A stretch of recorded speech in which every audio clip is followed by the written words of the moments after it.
Afternoon, Mr. Pastor Hadi as our lecturer in today's class, and also good afternoon to all of my friends. Before we start the presentation, let us introduce ourselves. My name is Kadek Dwi Antara with student ID number 211202108 and 6, and my partner. Hello, my name is Madinata Pratnyaswari with student number 211202115. We are group 6 and now we will present about Merdeka Belajar Kampus Merdeka di era new normal. But before that, let us present with two languages in English and Indonesian. Before that, let's look at the screen. Next, Nitya. Okay, this is our mind map for today. First, we talk about definition. Then we talk about the purpose of Merdeka Belajar Kampus Merdeka. Next, we talk about the concept of Merdeka Belajar Kampus Merdeka. Then the implementation, then the role of education of Merdeka Belajar Kampus Merdeka. And the last is conclusion or summary. So the first material is what the definition of Merdeka Belajar and Kampus Merdeka. Next, Nitya. Okay, the material will be explained by Dwi. So Dwi, time is yours.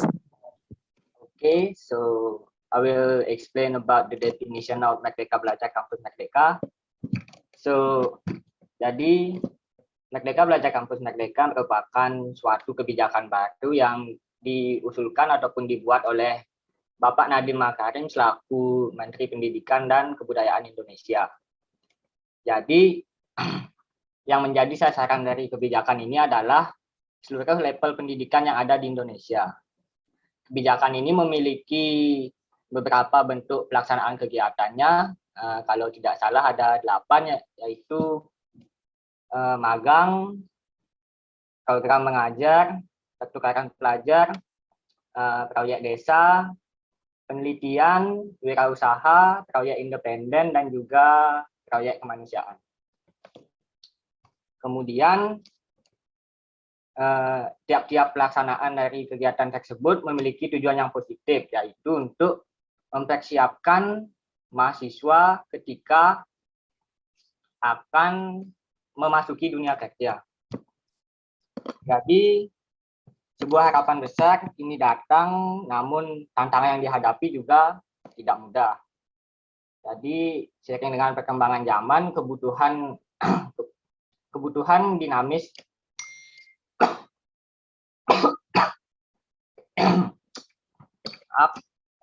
sering dengan perkembangan zaman dan juga kebutuhan yang dinamis, menjadi adaptif merupakan suatu keharusan bagi setiap unsur pendidikan. Jadi seperti yang sudah kita ketahui, saat ini dunia pendidikan sedang menghadapi dua tantangan besar, yaitu ada COVID-19 dan juga penerapan kebijakan Merdeka Belajar Kampus Merdeka. Okay, that was the explanation of the definition of Merdeka Belajar Kampus Merdeka. Next, Nitya. Okay, now we talk about the purpose of Merdeka Belajar Kampus Merdeka. Kebijakan Merdeka Belajar Kampus Merdeka bertujuan untuk meningkatkan kompetensi lulusan, baik soft skills maupun hard skills. Agar mengapa? Agar mereka lebih siap dan relevan dengan kebutuhan zaman, menyiapkan lulusan sebagai pemimpin masa depan bangsa yang unggul dan berkepribadian. Program-program experiential learning juga jalur dengan fleksibel diharapkan akan dapat memfasilitasi mahasiswa, mengembangkan potensinya sesuai dengan passion dan bakatnya, dan program Kampus Merdeka dikembangkan untuk mempersiapkan sumber daya manusia yang handal, kreatif, dan inovatif. Perguruan tinggi memiliki kontribusi yang penting, dikarenakan pendidikan ini atau peserta didik yang akan dihasilkan itu merupakan ujung tombak, teman-teman, dalam perkembangan dan kemajuan suatu negara. Pendidikan dan industri itu selalu berdampingan. Karena apa? Karena selalu mengikuti perkembangan zaman, teman-teman. Perguruan tinggi itu harus dituntut untuk mengembangkan pelajaran yang inovatif dan kreatif sesuai dengan perkembangan zamannya. Dalam program Kampus Merdeka, memberikan tantangan dan kesempatan untuk mengembangkan kreativitas serta kepribadian yang dibutuhkan oleh peserta didik agar mengembangkan pengetahuannya sesuai dengan kebutuhan zaman revolusi industri 4.0. Selanjutnya dilanjutkan dengan Dwi Antara.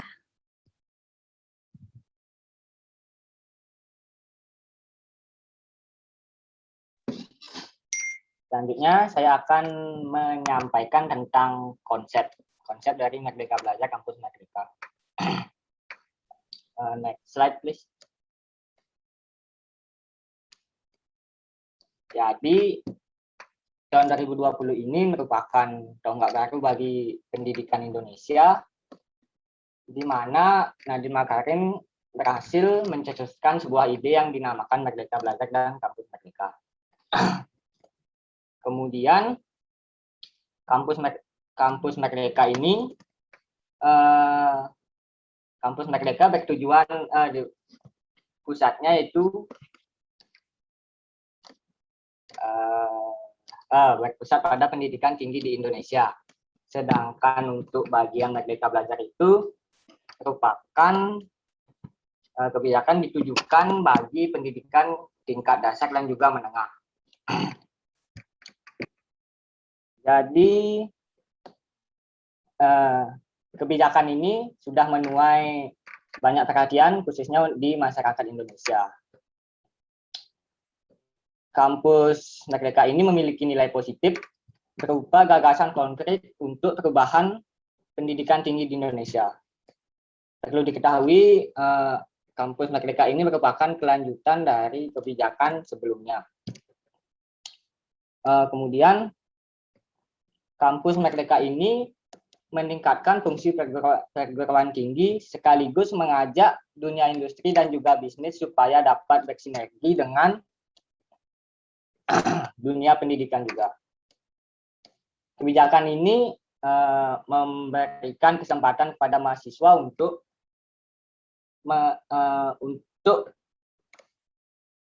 mendapat kesempatan belajar 3 semester di luar program studi, baik itu di perguruan tinggi yang sama maupun perguruan tinggi yang berbeda. Kemudian mahasiswa diharapkan dapat menemukan atau mengembangkan minat dan bakat yang mereka ingin tekuni. Sesuai namanya yaitu Merdeka Belajar Kampus Merdeka, jadi konsepnya pada intinya yaitu memberikan kebebasan kepada mahasiswa. Jadi untuk selanjutnya mengenai implementasinya akan dijelaskan oleh Nadia. Okay, thanks Dwi. There are several implementation for Merdeka Belajar Kampus Merdeka in the new normal era. Saat ini di tahun 2020 negara Indonesia telah memasuki zaman revolusi 4.0 yang merupakan zaman di mana seluruh masyarakat Indonesia diharapkan mampu melakukan kegiatan dengan memanfaatkan teknologi digital. Nah, jadi Menteri Pendidikan Kebudayaan telah meluncurkan suatu program untuk dunia pendidikan yang dinamakan Kampus Merdeka, Merdeka Belajar. Program ini dikembangkan untuk menyiapkan sumber daya manusia yang handal, kreatif, dan inovatif. Dalam kebijakan Kampus Merdeka, peserta didik dapat mengambil SKS pembelajaran di luar bidang keilmuannya selama 3 semester di luar program studinya. Jadi penerapan kebijakan ini tidak memihak dan mendorong proses penguasaan di perguruan tinggi. Jadinya lebih mandiri nih teman-teman dan fleksibel tentunya. Maka disinilah perguruan tinggi dan dosen itu memiliki peran penting dalam pengembangan pembelajaran daring. Tujuannya apa? Tujuannya agar kegiatan pembelajaran dapat berjalan dengan efektif sesuai dengan program dari Menteri Pendidikan dan Kebudayaan, yakni Merdeka Belajar Kampus Merdeka di era new normal. Nah, teman-teman juga dari definisi yang sudah dijelaskan oleh Dwi Antara, teman-teman, di implementasinya ini juga harus menerapkan yang namanya kebebasan, teman-teman. Nah, itu saja implementasinya. Lanjut dengan the role of education personnel in the implementation of the new normal Merdeka Belajar Kampus Merdeka. The material will be explained by Dwi Antara. Okay, thanks Nadia. Now we talk about the role of education personnel in the implementation of Merdeka Belajar Kampus Merdeka. Jadi kebijakan ini sesuai dengan Permendikbud nomor 3 tahun 2020 tentang Standar Nasional Pendidikan Tinggi. Mahasiswa memiliki kesempatan 1 semester atau setara dengan 20 SKS untuk menempuh pembelajaran di luar program studi pada perguruan tinggi yang sama. Dan paling lama 2 semester atau setara dengan 40 SKS untuk menempuh pembelajaran pada program studi yang sama di perguruan tinggi yang berbeda dan atau pembelajaran di luar perguruan tinggi. Jadi, tentu saja tenaga pendidik merupakan elemen paling penting dalam membangun masa depan Indonesia. Bimbingan akademik merupakan salah satu unsur pendidikan yang harus dilakukan oleh seorang dosen, khususnya dalam penghitungan angka kredit dan juga pengurusan jabatan akademik. Dalam praktiknya, dosen membimbing mahasiswa tidak hanya pada lingkungan akademik atau lingkup akademik, namun dosen juga membimbing mahasiswa dalam lingkup non-akademik. Seperti yang sudah ditekankan dalam kebijakan ini, peran dosen pembimbing akademik ataupun dosen TA merupakan peran yang sangat penting, karena setiap pelaksanaan kegiatan dari kebijakan MBKM ini memerlukan persetujuan dari dosen pembimbing akademik. Kemudian, konsep bimbingan akademik yang telah berjalan selama ini harus bertransformasi untuk mengikuti arah dan target dari konsep kampus merdeka. I'm sorry, next slide please.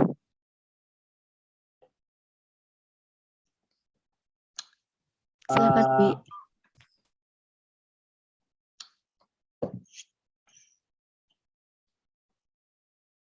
Transformasi tersebut menjadi sangat penting, khususnya pada tahap implementatif praktis.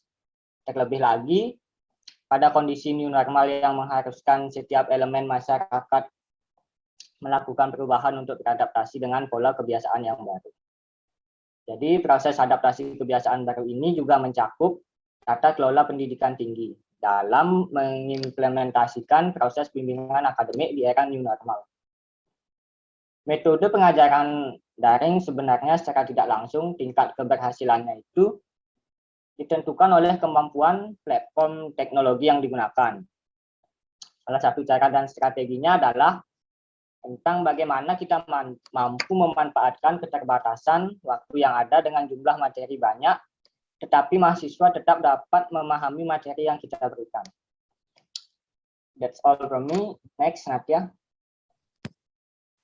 Okay, that's all the material about Merdeka Belajar Kampus Merdeka. To make it easier for you to understand, please watch the video that we have provided in the PowerPoint. Okay, let's check this out.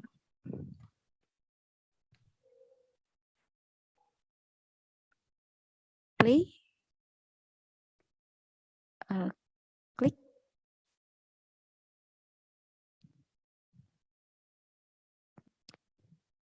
Oh, videonya bisa ditampilkan, bisa diklik.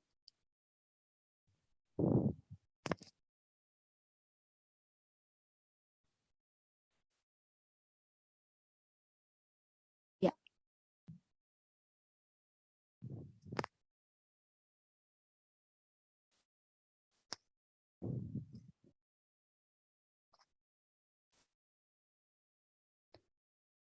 Suaranya nggak kedengaran ya?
No sound?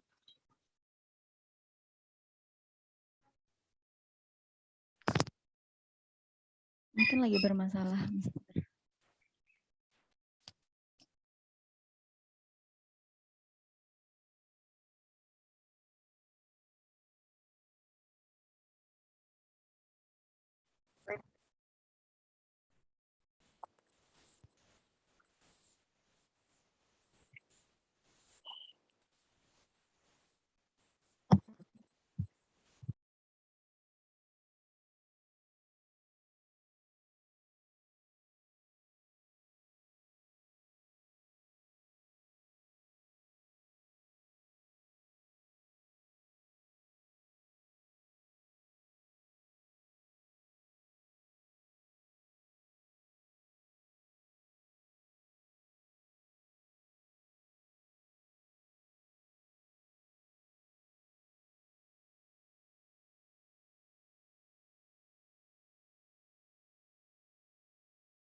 Okay, that's all material from us, Group 6, with the topic of Merdeka Belajar Kampus Merdeka.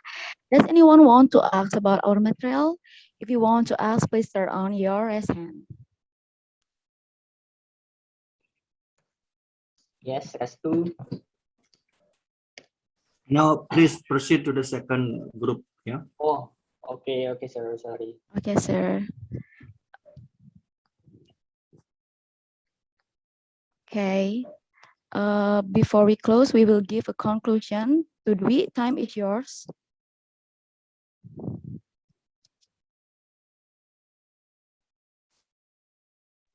I will tell the conclusion. Jadi, Merdeka Belajar merupakan kebijakan yang menciptakan kebebasan dalam kegiatan perkuliahan. Tiap lembaga akademik mendapatkan otonomi masing-masing serta bebas dari birokrasi. Tiap mahasiswa diperbolehkan untuk belajar 3 semester di luar jurusan. Program Kampus Merdeka merupakan kelanjutan dari konsep Merdeka Belajar, sehingga pada hakikatnya Kampus Merdeka adalah inovasi pembelajaran untuk mendapatkan ilmu terbaik yang pantas diketahui. Program ini mendorong mahasiswa untuk lebih memahami potensi dalam diri mereka supaya siap bersaing di dunia internasional. Okay, that's all from us. Thank you guys. Next, kelompok berikutnya. Terima kasih teman-teman dan Pak Asa. Okay, thank you, Nadia. Ya, benar. And yeah, now let's proceed to the second group, to the second topic, please. Okay, thank you for the time. We are from group 7. Want to present about correlation between freedom of speech and honesty in academic ethics. We are from Miki class. And the first member is Hade Agina Purwanika. And the second is me, Nitya Swarilaba. I'm sorry, Nitya. Yeah. Suaranya double. Okay, wait ya.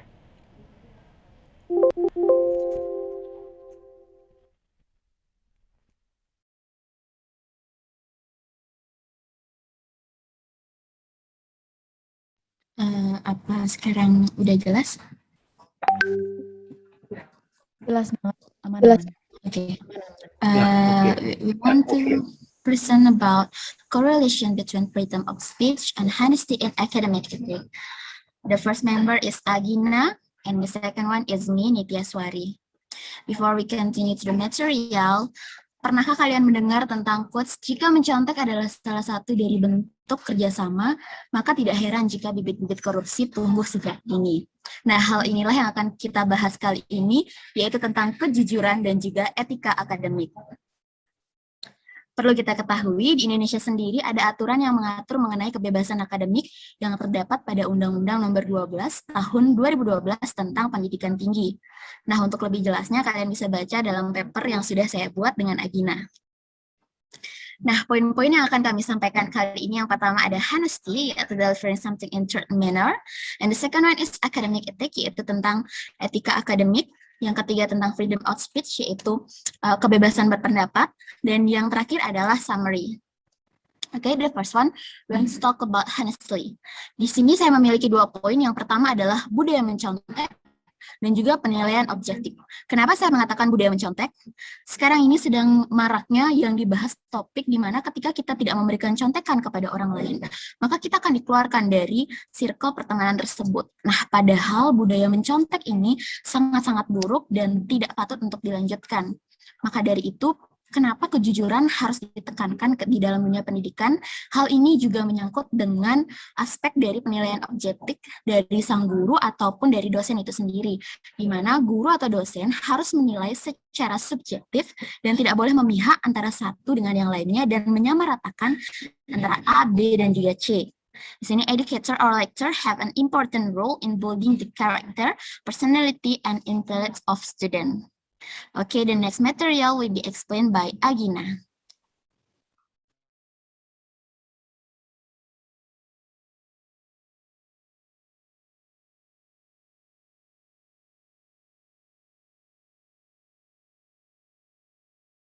Kejujuran berdasar pada kekuatan argumentasi, rasional, objektif, kritis, terbuka, pragmatis, tidak merubah kodrat manusia, tidak merendahkan martabat manusia, keseimbangan, dan universal.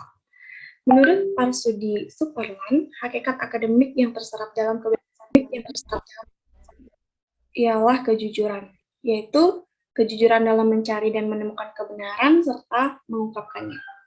And according to Marsudi Supardi, problems in academic actually have the core of honesty, which is only possible if supported by truth, freedom, and wisdom.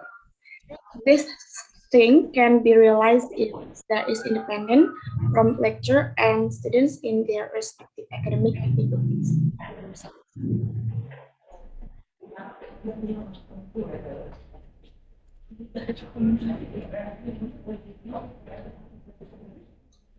Slide, please.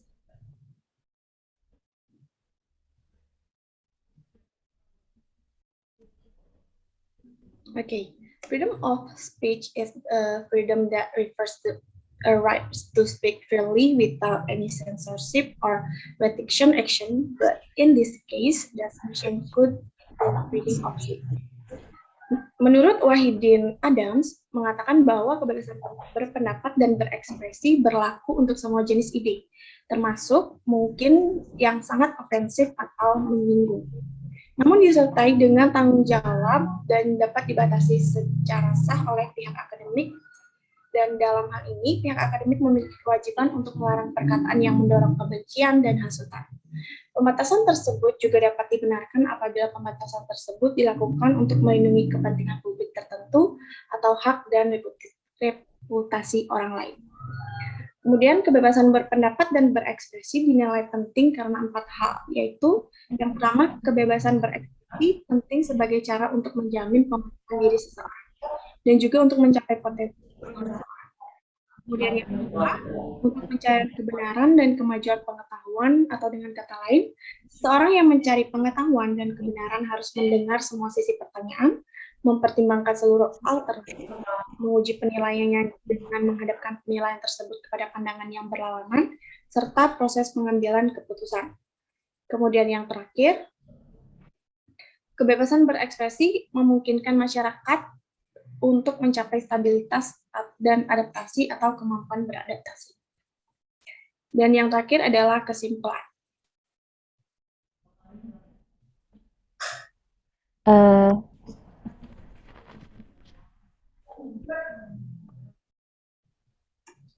Next slide, Nitya. Baik, sebelum kita menuju summary, di sini saya ingin menekankan di freedom of speech. Seperti yang kita ketahui, dengan pergantian dari Bapak Menteri Pendidikan kita, yaitu lebih menekankan ke pembelajaran ekstrakurikuler, di mana menyeimbangkan antara jam ekstrakurikuler dan juga jam pelajaran efektif. Nah, ternyata setelah diterapkannya hal tersebut juga belum maksimal untuk menggali potensi dari masing-masing murid itu sendiri. Maka dari itu dibantulah dengan yang namanya program Kampus Merdeka Belajar Kampus Merdeka, di mana para mahasiswa yang aktif untuk mencari dosen tidak lagi disuapi seperti itu. Hal ini saling berhubungan dikarenakan program-program yang baru dijalankan. Selanjutnya kita lanjutkan dengan summary oleh Agina. Silakan Agina. Okay, summary-nya, in academics, there are many rules that must be upheld. In fulfilling this, academic ethics are needed. Academic ethics are noble values that must be academic people in thinking, behaving, acting, both as intellectual and individuals. Academic ethics here refers to honesty and freedom of opinion, and honesty and freedom of speech are closely related to academic ethics because honesty and freedom of opinion are the core of academic ethics. If these two things are not implemented, then there is no meaning in academic ethics. Sekian, saya kembalikan ke Nitya.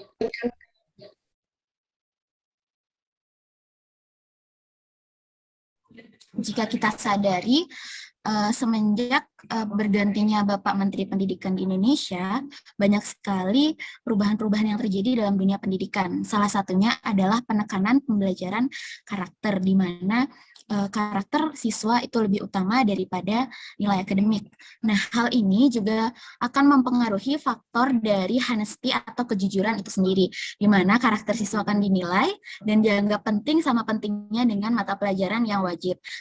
Sedangkan kita di dunia perkuliahan, saya sendiri juga belum begitu memahami sistemnya bagaimana. Mungkin itu lebih ke kelompoknya Natya.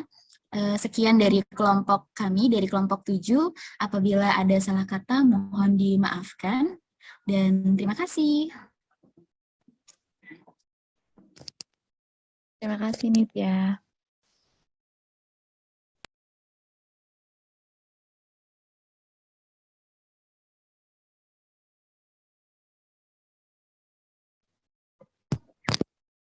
Kita lanjut ke Q&A ya Pak ya. Okay, thank you very much, Nitya. And what? I forgot the name. Dan Agina Pak. Agina, sorry.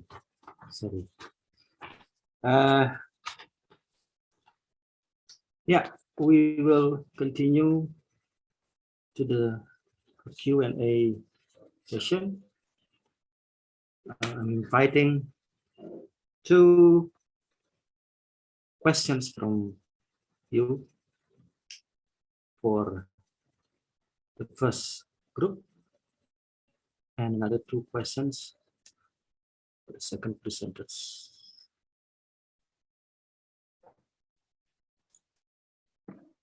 If you would like to ask questions, please raise your hand. You cannot say raise up a hand. Just raise a hand. Okay. Restu and Hernandini. For questions, the question is what? The Merdeka Belajar. Yeah, go on. Silakan dimulai dengan Restu terlebih dahulu. Silakan Restu.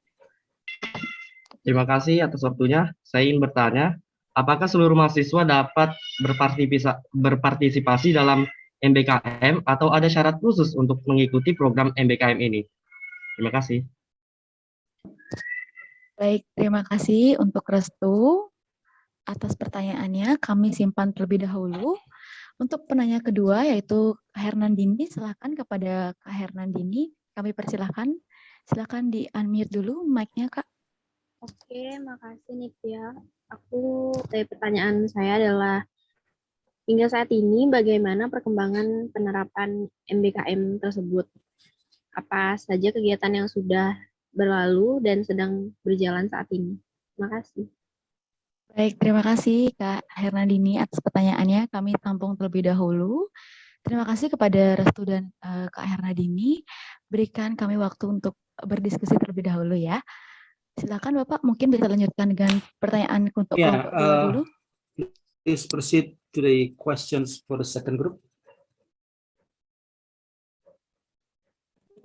Baik, kita Kintan. Intan Ayu Pramesti. And one more question. Terima kasih atas waktunya. Saya ingin bertanya kepada kelompoknya Natia, apa masih boleh? Mohon maaf, kita sudah pertanyaan. Nanti, Dan ya, sesi Ya. kedua. Ya, terima kasih. Oke, untuk sesi kedua, untuk Nitya dan Agita.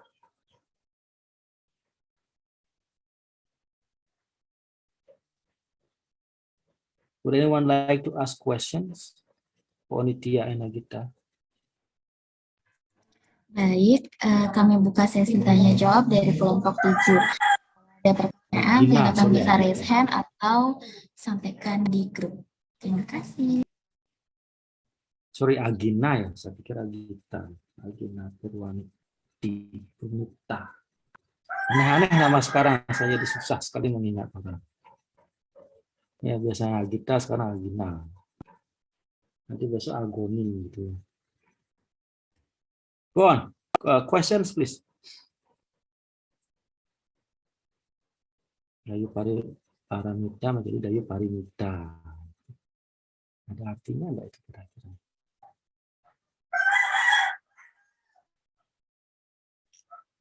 No questions?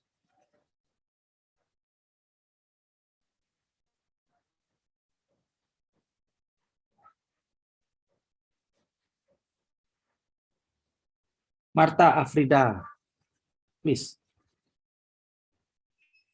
The questions, please. Jadi pertanyaan saya, bagaimana cara untuk menanggulangi budaya mencontek yang sudah mendarah daging di sistem pendidikan Indonesia ini di zaman sekarang ini dengan cara yang efektif. Terima kasih. Okay, thank you, Marta. How to cope with contaking? What is contact in English? Plagiarism. Plagiarism, ya. Plagiat. Yes, sir. Okay. Go on. One more question. Question from Dian Juliani.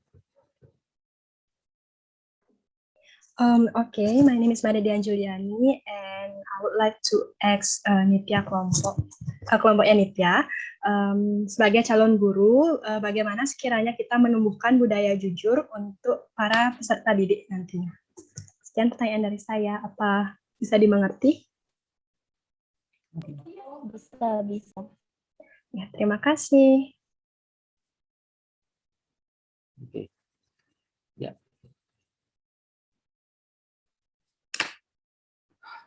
Group 1, have you got the answers after questions? Sudah, Pak.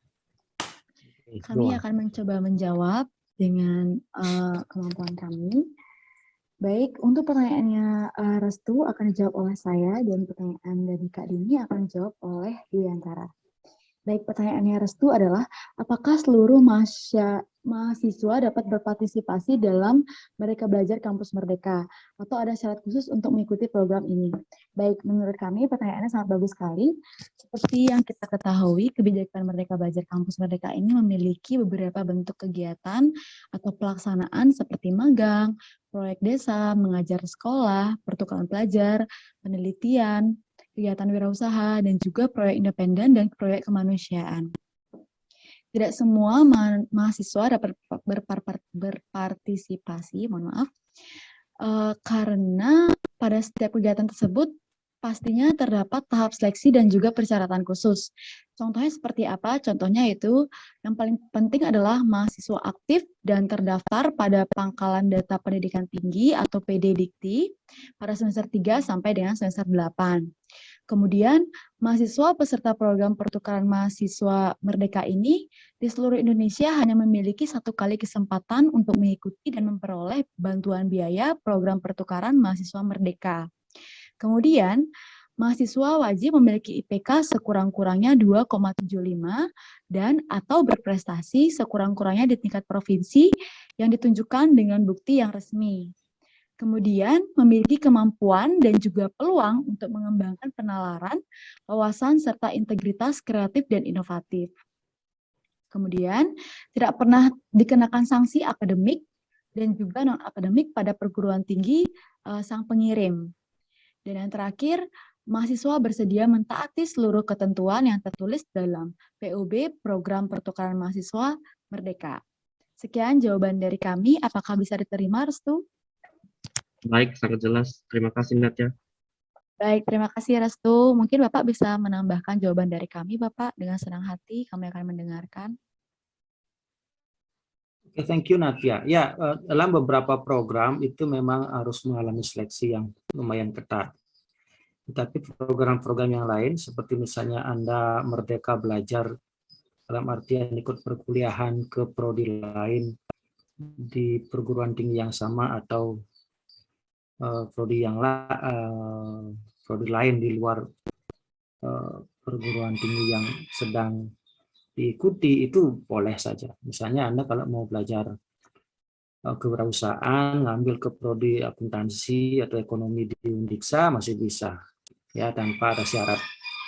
Namanya belajar kan boleh-boleh saja. Tapi kalau program yang memang seperti misalnya magang, itu memang harus memenuhi syarat, beberapa syarat yang sudah disebutkan sama Natya, ya. Dan juga kalau memang ingin ngambil mata kuliah di perguruan tinggi lain, asalkan perguruan tinggi lain tersebut memiliki kerjasama dengan kita, itu masih dimungkinkan. Ya, beberapa perguruan tinggi sudah bekerjasama dengan kita, saling menawarkan mata kuliah yang bisa dipertukarkan, gitu ya. Kayak semester lalu tuh karena saya menerima mahasiswa dari Brawijaya gitu, ngambil mata kuliah telah kurikulum. Itu boleh-boleh saja. Kalau yang itu boleh. Ya, kalau program-program yang sudah sifatnya agak tinggi gitu harus seleksi. Ya, seperti yang Natya sampaikan tadi. Oke, that's a good question. Oke, next question. Next answer for the next question, please. Baik, pertanyaan kedua dari Kak Dini akan dijelaskan oleh Dwiantara. Untuk Dwiantara, dipersilahkan. Baik, jadi saya ulang pertanyaannya.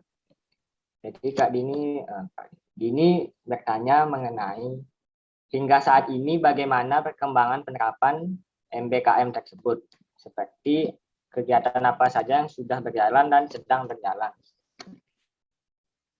Jadi sejauh ini sudah ada beberapa penerapan MBKM yang sudah berjalan berdasarkan info yang sudah kami cari di Google tadi, dan juga info dari salah satu kakak tingkat kami yang sudah mengikuti program Kampus Mengajar.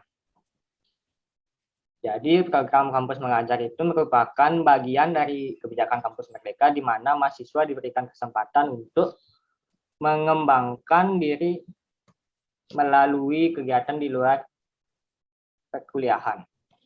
Jadi mahasiswa yang mengikuti program Kampus Mengajar ini akan melakukan proses mengajar, membantu guru, membantu administrasi, sekaligus mengenalkan teknologi.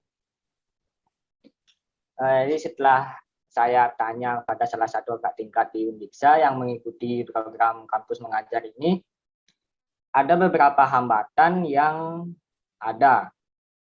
Yang pertama, mengenai fasilitas. Karena sekolah dengan yang menjadi sasaran dari program Kampus Mengajar ini katanya sekolah dengan akreditasi B ke bawah. Jadi masalah fasilitas ataupun sarana dan prasarana itu kurang mendukung untuk melakukan proses pembelajaran. Jadi itu hambatan yang pertama. Kemudian ada hambatannya yaitu bagaimana mahasiswa yang melakukan program Kampus Mengajar ini mengenalkan teknologi ke siswa, baik siswa ataupun guru, terutama guru yang sudah senior yang tidak memiliki kompetensi di bidang teknologi. Kemudian jika dilihat dari sudut pandang mahasiswa yang menjalani program tersebut, membagi waktu atau memanage waktu itu merupakan hambatannya karena pelaksanaan program tersebut katanya kadang-kadang berbentrokan dengan jam kuliah dan juga ditambah lagi dengan tugas-tugas dari Prodi. Sekian jawaban dari saya. Apakah bisa diterima?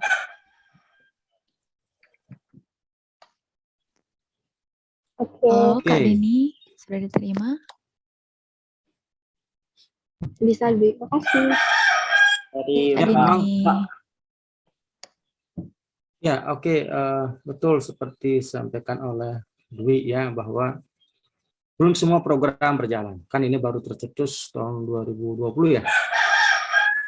Jadi belum semua berjalan, tetapi roadmap-nya sudah jelas, arahnya sudah jelas semua seperti apa ya.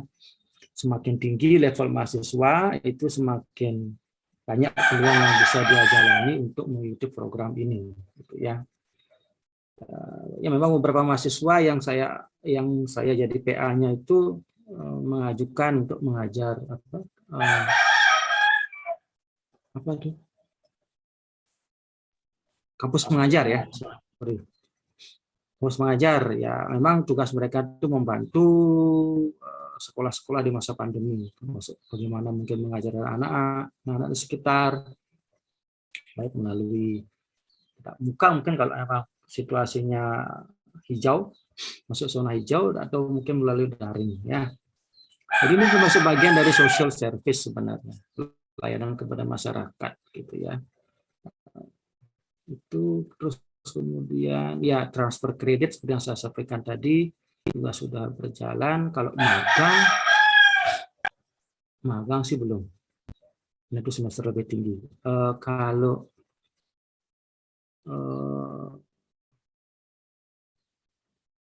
praktisi masuk kampus sudah ya. DLI sudah mengundang beberapa guru dari international schools ya to share their experience when teaching students in elementary or senior or junior high schools in some international schools. Itu mereka sudah berbagi pengalaman seperti dan ikut mengajar lalu ikut pembelajaran di kelas. Jadi kita bertim ya, dosen kita dan para praktisi bertim mengajar di kelas. Mereka sebelumnya bertemu dulu, diskusi what are they going to discuss in the class during the semester gitu ya. Ya beberapa baru jalan ya. Demikian ya, Hernan pertanyaannya yang bisa kami tanggapi ya. Oke, berikutnya silakan sesi pertama untuk grup kedua. Baik, sesi pertama dan jawaban pertama akan dijawab oleh Agina. Silakan Agina. Baik, saya akan menjawab pertanyaan dari Marta. Bagaimana cara menanggulangi budaya mencontek yang mendarah daging di Indonesia dengan cara yang efektif? Menurut artikel yang saya baca, cara mengatasi kebiasaan mencontek pada siswa yang pertama menanamkan sikap jujur dalam diri siswa, yaitu mengajarkan arti dan nilai-nilai kejujuran dan memahami makna kejujuran siswa sehingga enggan untuk mencontek. Yang lebih detailnya akan dibahas nanti oleh Nitya. Kemudian memuji hasil usaha terbaik siswa meskipun belum memenuhi standar, menjelaskan dampak buruk jika suka mencontek, menanamkan pada diri siswa bahwa mencontek tidak menyelesaikan masalah. Menurut saya,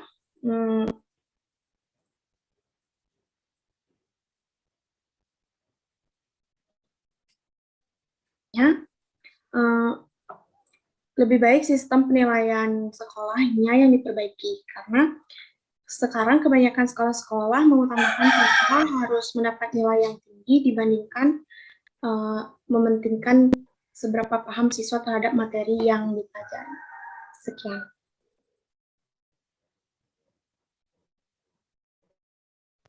Baik, apakah bisa diterima jawabannya, Marta? Ya. Sangat bisa diterima dan jelas sekali. Terima kasih. Thank you, Agina. Baik, dari Pak Hadi, apakah ada tambahan untuk jawaban dari pertanyaan nomor 1?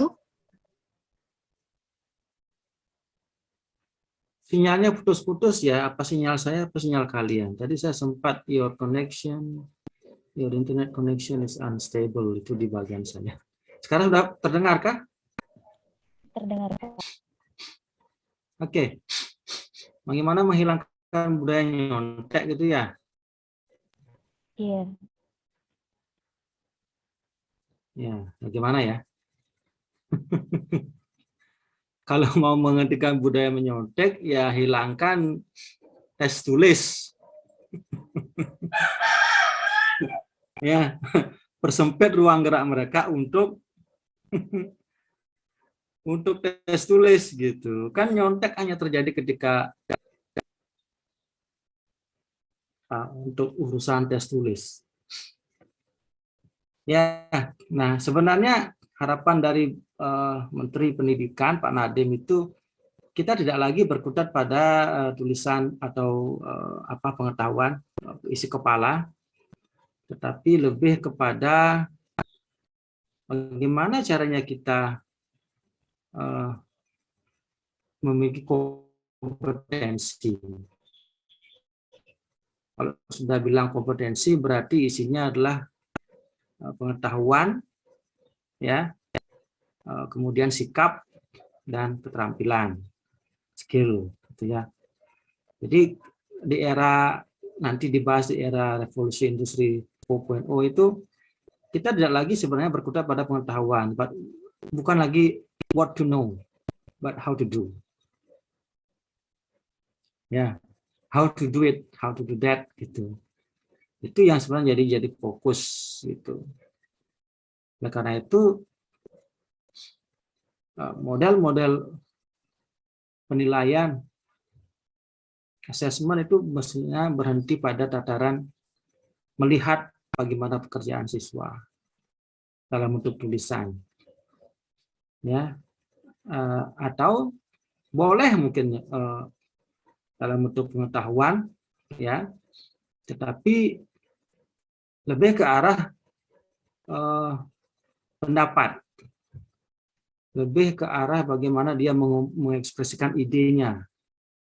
Jadi kalau anak kan cenderung dia menyontek itu ketika soalnya itu sifatnya hafalan. Ya enggak? Ya enggak? Jadi kalau kita disuruh menghafal, kemudian kita dikasih soal, pasti kurang lebih harus begitu. Sampai titik komanya pun harus persis sama. Ada beberapa guru dan dosen mungkin masih seperti itu caranya mengajar. Nah, kalau mau siswa itu tidak nyontek, berikan aja soal-soal yang katakanlah bagaimana pendapat Anda tentang, bagaimana menurut Anda tentang, berikan ulasan Anda tentang, seperti itu kan. Jadi dia tidak akan mungkin nyontek gitu ya. Kecuali nyontek di internet. Dan internet pun bisa diketahui melalui plagiarism checker. Ya, itu bisa dicek di plagiarism checker, bisa dicek di sana. Gitu. Jadi soal, kalau mau memberikan soal, guru-guru jangan pada soal-soal yang meminta jawaban pasti seperti itu kepada siswa. Ya, maka siswa akan menyontek dengan cara apapun, baik halal maupun tidak halal. Ya, ada halal yang ada nyontek halal ya. Terus kemudian ya pertanyaannya lebih bersifat higher order thinking, ya, HOTS, higher order thinking skills, lebih ke arah itu sehingga betul-betul untuk siswa untuk menguras pikirannya, menganalisa dan mengekspresikan apa yang dia dapatkan di kepalanya, memiliki di dalam memorinya. Dan yang terpenting adalah tes itu mestinya bersifat testing how you can do that, gitu ya, how you understand things, how you do something. Nah, itu baru tidak akan membuat siswa menyontek. Ya, seperti itu. Terima kasih. Bisa diterima?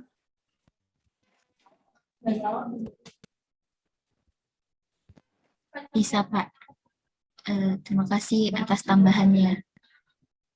Baik, kita lanjutkan ke pertanyaan kedua dari Dian Juliani dengan pertanyaan, sebagai calon guru, cara menumbuhkan budaya jujur itu gimana sih? Baik, pertanyaan yang luar biasa, Dian, karena kita adalah mahasiswa pendidikan, akan menjadi guru di masa depannya nanti. Baik, bagi saya sendiri, sebagai seorang guru nanti, bagaimana sih caranya menumbuhkan budaya jujur?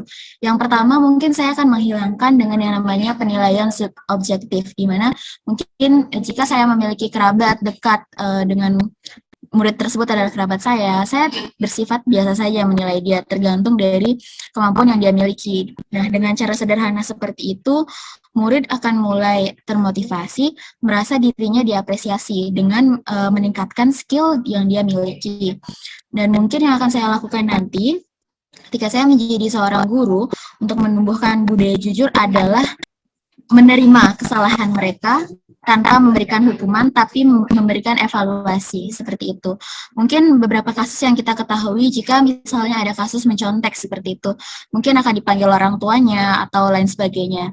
Dari saya sendiri, saya akan memberikan edukasi terlebih dahulu, melakukan pendekatan persuasif antara murid itu sendiri ataupun mahasiswa saya nanti.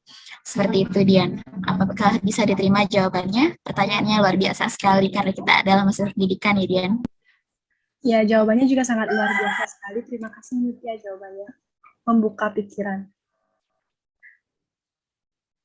Baik, terima kasih Dian. Apakah dari Bapak ada tambahan?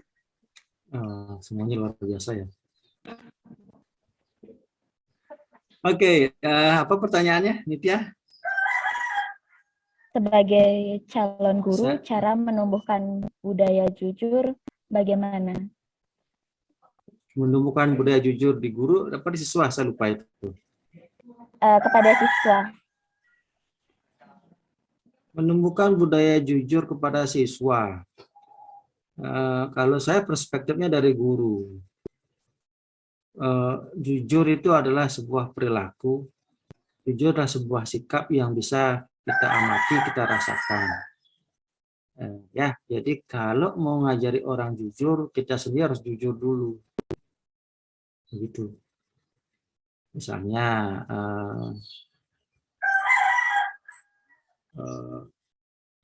jujur mengakui kalau sesuatu tidak ketahui oleh guru. Ya, kalau misalnya kita mendiskusikan apa, siswa bertanya, terus tiba-tiba yang namanya guru manusia kan hang atau tidak tahu, tidak mengetahui apa yang ditanyakan oleh siswa. Jadi, wah, itu pertanyaan yang sulit juga ya buat saya. Jujur saya belum membaca atau belum tahu. Nah, enak gitu. Ya.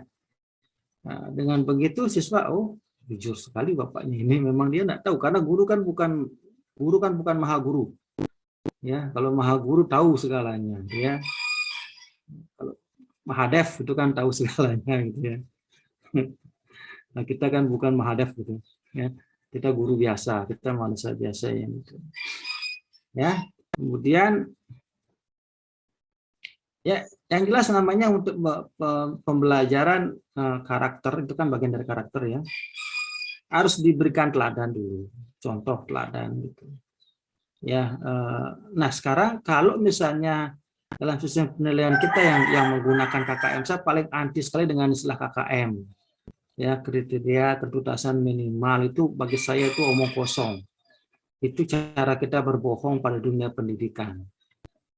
Ya, bila mana dunia pendidikan banyak kebohongan, maka di tempat itu akan terjadi banyak kehancuran, kan gitu kata kitab suci ya. Nah, artinya udah kalau memang dia kasih ujian ulangan dapat 2 ya tulis saja 2 gitu. Kenapa mesti berbohong? Orang minimal 6 Pak. Ya, sudah 2 kok 6, gimana sih? Ya coba kalau Anda ikut tes internasional misalnya like TOEFL atau IELTS gitu, kemudian Anda jawab sana, nilai Anda 200 atau 2, IELTS dapat 2, masa Anda bilang ada syarat KKM enggak untuk tes IELTS ini? Kalau ada KKM, kalau kasih saya 6, ya mungkin lah gitu. Ya, jadi kalau 2 ya 2, itu saja sudah mencerminkan kejujuran. Makanya saya bilang dulu sistem pendidikan saya di satu sisi sangat-sangat jujur. Ya, saya Eptanas, Eptanas itu semuanya jujur. Nilai matematika saya 4 di SMA. Ya, fisika 3. Bahasa Inggris 8,9, nyaris 9. Ditulis seperti itu gitu loh. Ya, ditulis apa adanya, memang begitu. Saya dengan nilai 4 atau nilai 3 kan tidak mungkin dari dosen fisika. Gimana? Nilai 3 kok mau udah jadi dosen fisika, kan saya diketahui sama murid gitu. Ya, jujur dari sana aja mulai gitu. Ya, sering sekali ini semuanya tergantung pada perilaku dari para pimpinan misalnya, kayak sekian sekolah tidak meluluskan siswanya karena begini. Ini kan tamparan bagi bupati, bukan tamparan dengan cara yang jelek gitu. Ya, lihat dong bupati turun ke sekolah seperti apa kondisi sekolah itu. Jangan terus diancam kepala sekolah, kalau kamu tidak bisa naikkan nilai luluskan semuanya, pecat kamu atau tak pindahkan kamu. Nah itu lagi persoalan gitu. Ya. Nah, kalau kita terbiasa begitu berbohong, maka anak-anak pun akan mengikuti cara kita berbohong, berperilaku. Itu suatu keniscayaan. Ya, anak-anak kecil pasti berinspirasi dari orang dewasa. Itu. Jadi intinya jangan ajari anak untuk jujur kalau kamu tidak jujur dulu. Gitu. Itu pada intinya. Jadi mulai dari diri sendiri dulu sebagai contohnya. Ya, saya tidak pernah saya ngajari, kalau tidak pernah saya marah-marah, kamu kenapa terlambat? Orang saya sering terlambat gitu. Sekarang masa saya boleh terlambat, siswa tidak boleh terlambat, kan itu tidak benar. Dulu waktu saya masih PTM, jujur saya katakan ini di record loh, saya kadang-kadang terlambat masuk kelas. Tapi kalau siswa terlambat ya saya biarkan aja, orang saya kasih contoh begitu. Bukan contoh yang bagus sih, jelek memang gitu ya. Tapi itulah kejujuran. Saya jujur sekarang katakan sama kalian kan. Jujur saya katakan saya juga sering terlambat. Kenapa saya harus bilang saya tidak pernah terlambat? On time, memang begitu kenyataan. Nah, dimulai dari diri sendiri maka perlahan-lahan akan berubah. Dan juga sistem pun harus perlahan-lahan berubah. Ya. Jangan lagi ada sistem-sistem yang membohongi dunia akademik kita, dunia pendidikan kita dengan KKM sebagainya. Ya ABS, asal Bapak senang aja begitu. Ya, tidak benar begitu. Itu yang bisa saya sampaikan ya. Terima kasih. Bisa diterima? Disimpulkan Bapaknya untuk menumbuhkan budaya jujur itu dimulai dari diri kita sendiri, Pak ya, untuk mengakui kesalahan, berani bertanggung jawab atas apa yang akan dilakukan, baru menerapkannya ke lingkungan sekitarnya. Terima kasih, Bapak. Tidak usah diterapkan pun maka anak-anak akan mengikuti. Mereka itu adalah a very good observer. Ya, they observe things around them very well and they imitate and they do as what adults do. Gitu. Ya, makanya saya bilang anak-anak kita karakternya anak bagus, mereka harus diberikan pendidikan karakter. Saya sering berbeda pendapat dengan senior saya bilang, kok anak-anak dikasih pendidikan karakter? Kita lah perbaiki dulu karakter kita. Saya bilang begitu. Jadi kalau karakter kita sontoloyo, ya anak-anak kan sontoloyo juga. Ya. Maka seperti pepatah mengatakan kalau guru kencing berdiri, murid kencing berlari. Ya, tidak berlari, mungkin jingkrak-jingkrak dia mungkin. Ya, tidak hanya berlari tapi jingkrak-jingkrak, mungkin berlari sampai jingkrak-jingkrak gitu. Orang gurunya kencing berdiri kok gitu. Itu sudah pepatah itu sudah benar sekali mengatakan begitu. Ya. Nah, kalau kita bisa melakukan tindakan yang memang baik di mata mereka, mereka pasti ikut kok. Kalaupun tidak baik, kita mudah menghukum. Nah, kalau saya misalnya, saya terlambat gitu misalnya. Ya, terus ada siswa terlambat dari saya. Kamu kok terlambat? Loh, Bapak sendiri? Kalau gitu, kan kita malu mau menghukum. Iya kan? Karena anak sekarang kan pandai sekali membalikkan fakta gitu.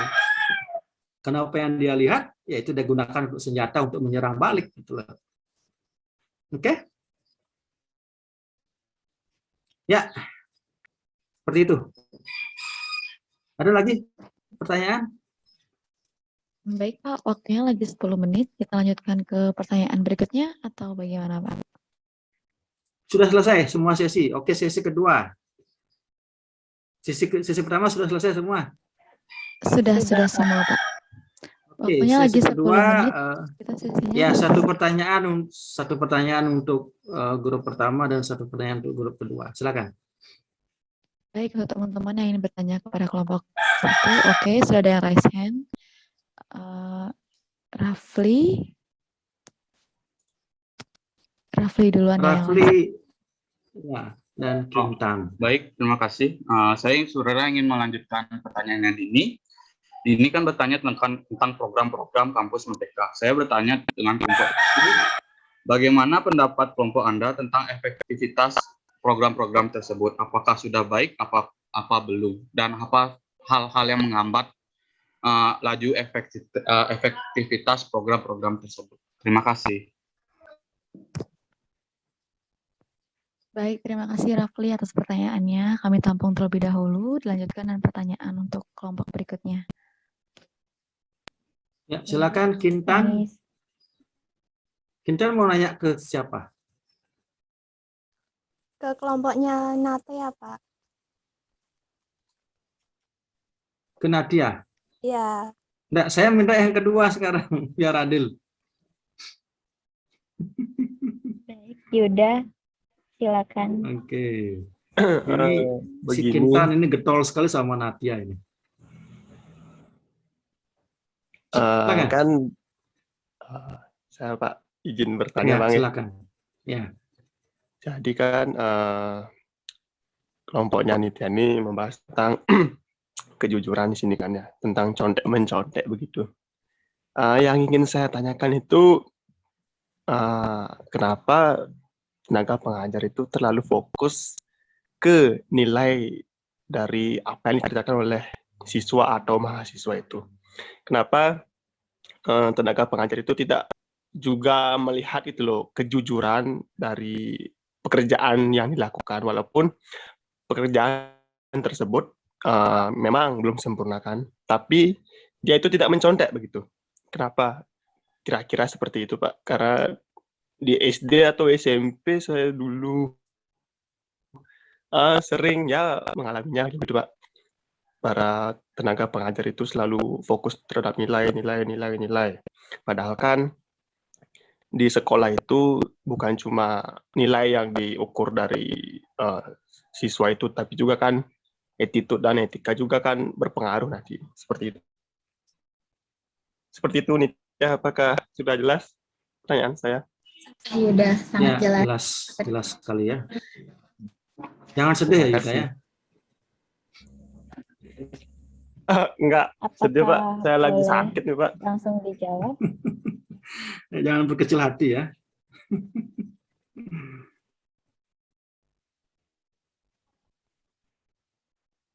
Apakah boleh langsung? Silakan Natia atau Dwi mau menanggapi boleh. Oke, baik Pak. Saya akan menanggapi. Baik, terima kasih atas Natia dulu. Iya. Aduh, mohon maaf Pak ya, Iya. ini kita kembar-kembar jadi kayak bagaimana gitu sehati Natia sekali sama ya. Nitya gitu ya. Iya, benar sekali Pak. Oke. Saya coba jawab Pak ya. Iya. Dengan pertanyaannya Rafli, yaitu bagaimana pendapat kami mengenai efektivitas program kampus mereka jika sudah efektif atau belum, dan contohnya begitu Pak ya. Oke, baik. Di sini program kampus Merdeka dirasa sudah cukup efektif menurut kami karena program kampus Merdeka ini dapat membawa misi perubahan di bidang literasi dan numerasi, adaptasi teknologi, serta administrasi dari sekolah. Ada 8 faktor penentu efektivitas program ini atau yang bisa disebut IQ atau indikator kinerja utama. Yaitu yang pertama adalah lulusan perguruan tinggi, yang kedua adalah mengukur kuantitas mahasiswa yang mendapat pengalaman di luar kampus. Yang ketiga adalah mengukur aktivitas dosen mengerjakan proyek di luar kampus. Yang keempat, mengukur jumlah praktisi dari luar kampus yang mengajar di dalam kampus. Yang kelima, IKU ini akan mengukur hasil riset terapan dari para dosen yang ada di kampus.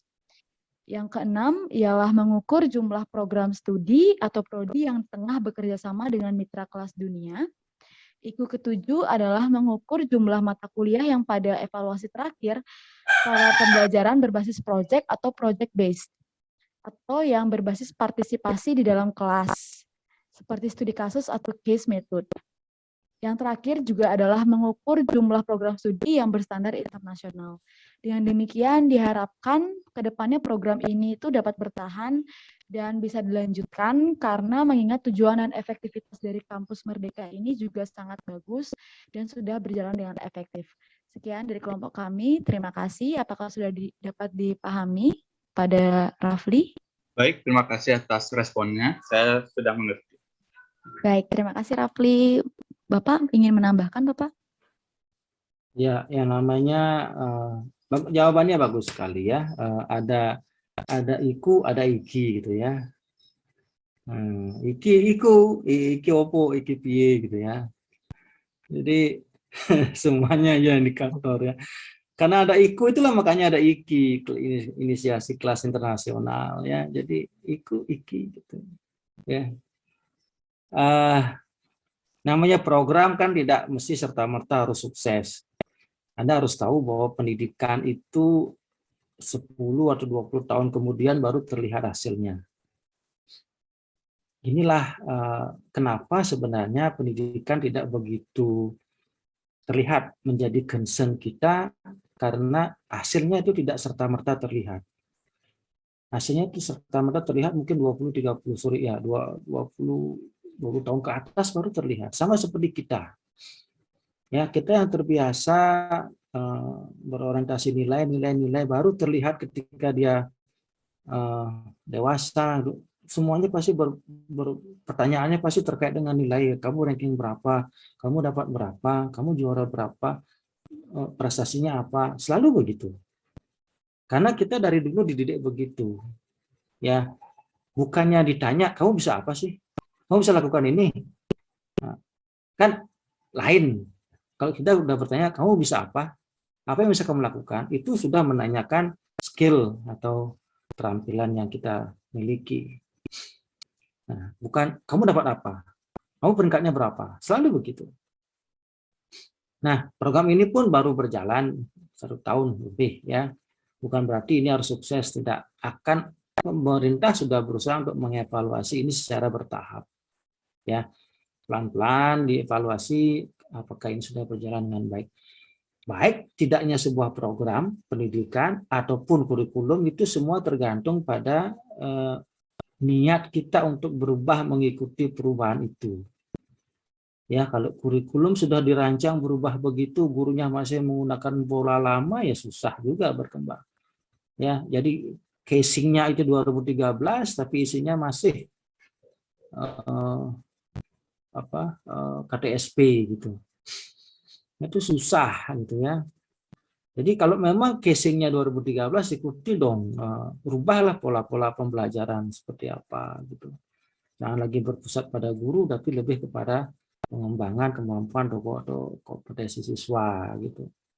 Harus berubah. Dengan begitu juga diiringi dengan pelatihan-pelatihan, seminar. Guru secara intensif diharuskan sebenarnya begitu, tapi kembali lagi kepada namanya anggaran gitu ya. Kalau anggaran tidak mencukupi, tidak ada ya susah juga kita menyelenggarakan sebuah program gitu. Ini pun juga begitu, MBKM itu pun harus dilihat apakah kucuran dana atau anggarannya sudah tepat sesuai sasaran. Ya, saya pernah membaca artikel di sebuah surat kabar business.com itu korupsi adalah ancaman bagi pendidikan Indonesia. Nah, ini persoalannya gitu loh. Kalau korupsi semakin menjadi-jadi di dunia pendidikan, maka otomatis itu akan menghancurkan negara kita sendiri. Gitu. Ya karena 20% anggaran APBN itu terserap ke dunia pendidikan. Jadi merupakan ladang empuk untuk orang-orang melakukan korupsi di sini. Ya, cuman persoalannya apakah memang masyarakat atau sivitas akademika di sebuah perguruan tinggi misalnya bisa ikut mengontrol, memantau jalannya penggunaan anggaran dari pemerintah. Nah, ini juga sangat mendukung. Kalau memang tidak ada program, tidak ada dana, bagaimana kita menjalankan program? Gitu loh, ya. Adalah kamu sederhana aja. Saya mau mengganti HP gitu kan, mengganti HP gitu, biar belajarnya lebih bagus lagi karena HP saya memorinya tidak bagus pokoknya. Apa tidak perlu anggaran? Namanya updating itu kan perlu anggaran. Sama seperti dunia pendidikan kita juga begitu. Ya, nah di sana dilihat dulu apakah memang anggaran digunakan dengan baik. Ya, demikian Rafli. Ya. Baik Pak, terima kasih. Ya. Berikutnya. Baik, berikutnya dari Yuda. kelompok 7. Dari Ya, pertanyaan silakan. Yuda tentang penilaian guru yang hanya menilai dari nilai yang didapat, dalam artian penilaian yang di akhir.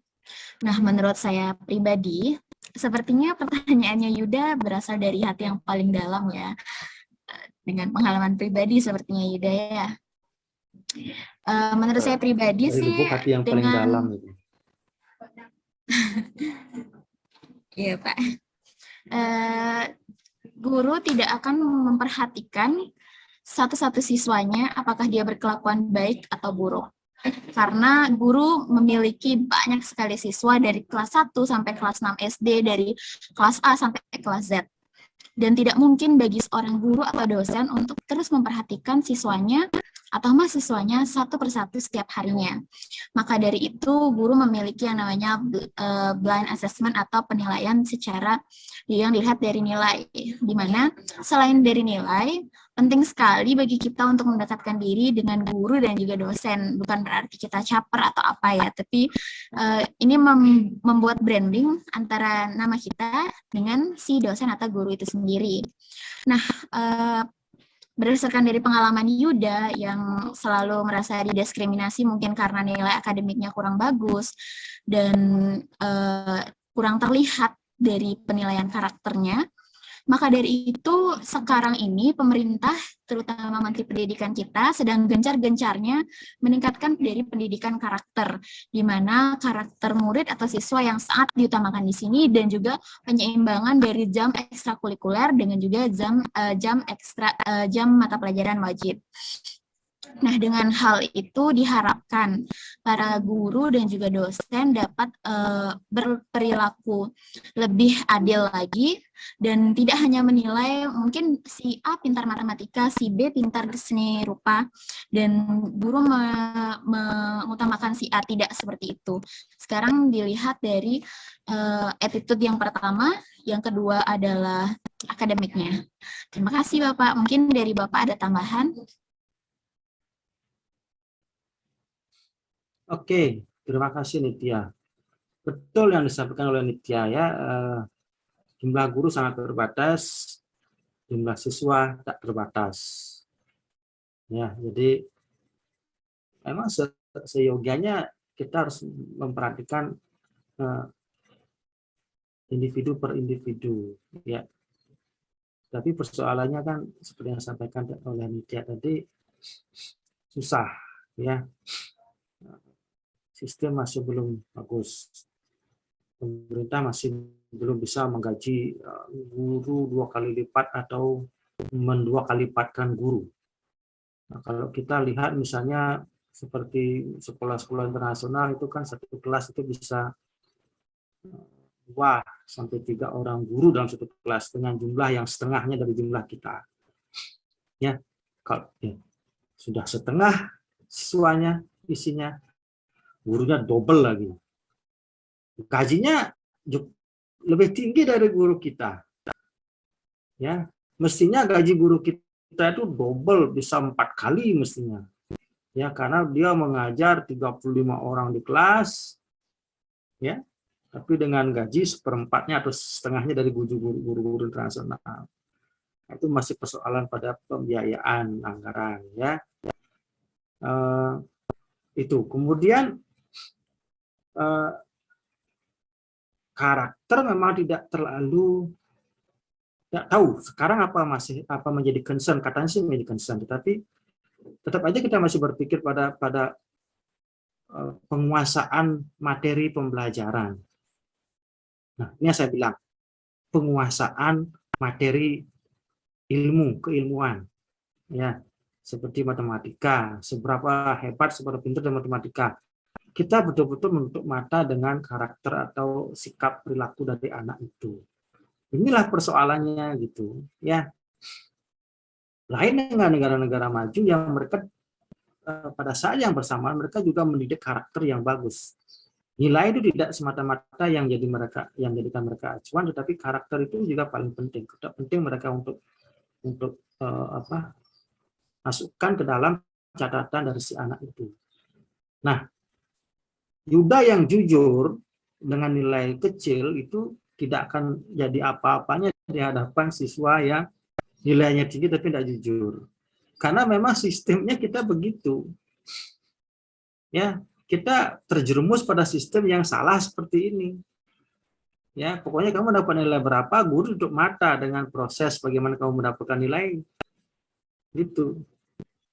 Saya waktu mahasiswa jujur saya katakan saya pernah nangis, marah gitu karena teman saya di depan saya nyontek gitu pas ujian drama. Ya, di depan saya nyontek, buka buku, nah, dosennya memang tidak ada, dia bertebaran ke sana kemari. Artinya dia ke sana kemari lalu lalang gitu ya. Saya lihat dia buka buku, nyontek sebagainya. Saya di belakangnya udah meronta-ronta gitu, saya tendang kursinya. Kalau kursi yang lipat itu kan ada tempat tas di bawah itu loh, yang bisa bunyi kotak-kotak gitu kan, saya tendang gitu, maksudnya biar didengar oleh dosen. Dia cuek aja nulis jawabannya gitu. Dan saya tidak bisa jawab, saya biarkan, saya kosongkan. Ya saya tahu resikonya saya tidak lulus, tapi lulus dengan nilai kecil. Mangkel juga gitu loh. Ya Yuda ya, jadi saya memahami betul perasaannya Yuda. Ya. Jadi karena memang kita selalu berpikir pada nilai, pada proses akhir, pada hasil akhir, bukan pada proses dia belajar. Nah, sekarang sebenarnya sudah ke arah itu. Pembelajaran kita sudah mengarah kepada bagaimana si anak itu berproses. Tapi tetap aja, yang saya sampaikan di awal tadi, paradigma kita berpikir ya masih seperti dulu gitu ya. Aku masih seperti yang dulu gitu. Tapi padahal isunya atau model pembelajaran sudah jauh ke depan. Kita akan melakukan pembelajaran asesmen, penilaian asesmen, akan melakukan penilaian berbasis proses. Ya bahasanya begitu, tapi aku masih seperti yang dulu gitu. Kayak lagu ya, aku masih seperti yang dulu gitu ya. Tidak berubah ya, guru dosen juga tidak pernah berubah. Yang berubah hanya kata-katanya mereka saja. Kita akan lebih menekankan pada proses belajar.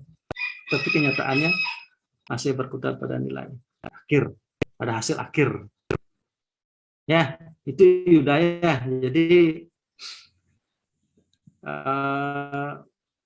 untuk merubah itu susah. Merubah dari pola pikir yang berpusat pada hasil kepada pola pikir yang melihat proses itu tidak mudah.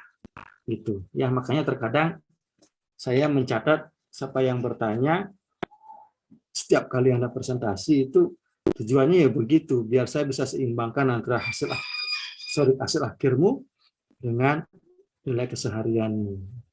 Kalaupun misalnya hasil akhirmu bagus di ujian UTS bagus, di UAS bagus, saya masih sangat concern dengan your performance, your daily performance gitu. Bahkan bisa lebih tinggi nilaimu dalam keseharian ketika kamu ujian nanti, ketika kamu ingin melihat hasil akhirmu nanti. Jadi sering-seringlah bertanya. Ya, karena bertanya itu tidak kena pajak. Kalau di kelas saya. Oke. Demikian, Yuda. Terima kasih, Pak.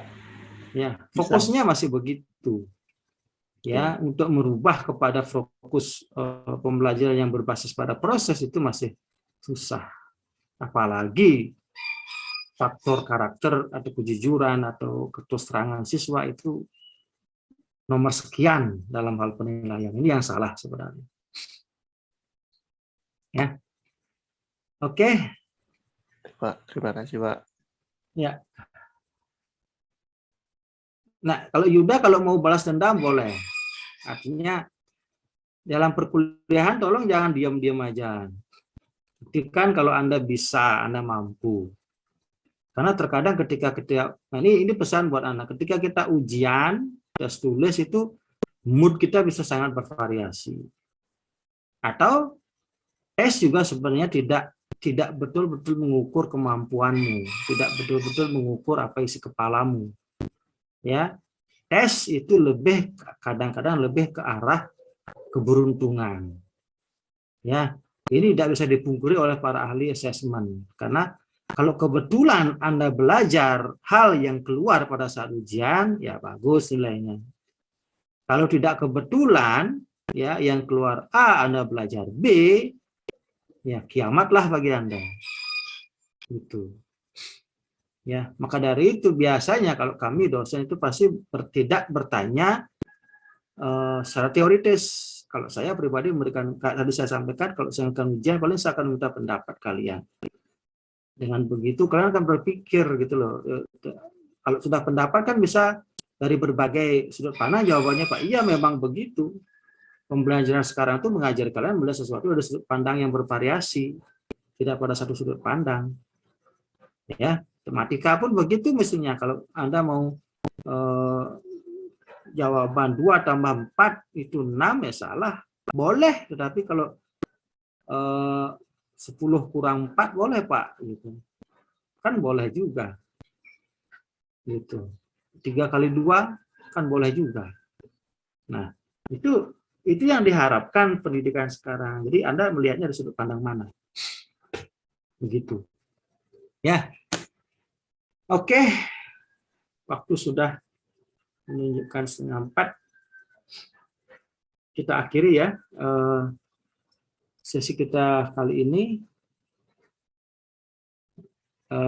Terima kasih banyak kepada para penyaji ya, Dwi Antara, kemudian Natia, Widya, dan Guna atas materinya hari ini ya. Baik Pak, terima kasih banyak. Saya kasihkan tepuk tangan dulu semuanya ya. Terima kasih, Pak. Oke. Izin